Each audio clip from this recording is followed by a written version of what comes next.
Well, Augusta is getting a new sheriff after Gino Brantley defeated Sheriff Richard Roundtree in a runoff election yesterday.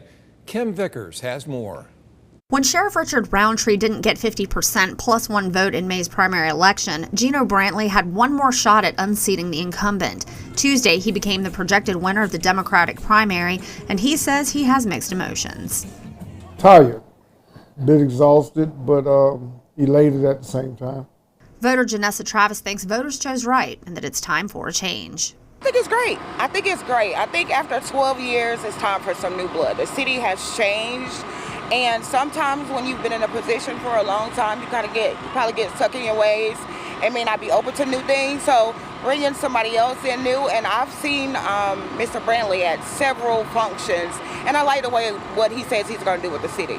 Sheriff Roundtree posted to social media thanking people for their support and asking for prayers for himself and his deputies during transition. He congratulated me and said he looked forward to speaking with me the next week or two. Brantley says he talked to a lot of people while he was campaigning and that he hopes to address their concerns once he takes office. He adds that transparency is the best way to do that.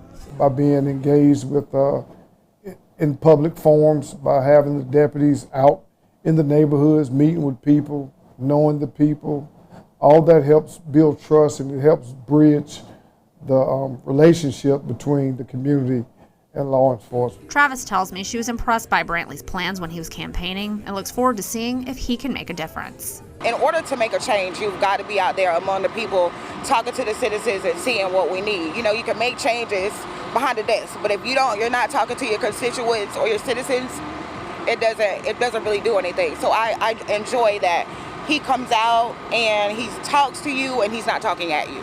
In Augusta, Kim Vickers, WJBF, News Channel 6. Now, Brantley may face another candidate in November. Richard Dixon qualified as an independent candidate, and if he gets enough signatures on a petition, he will be on the ballot in the general election.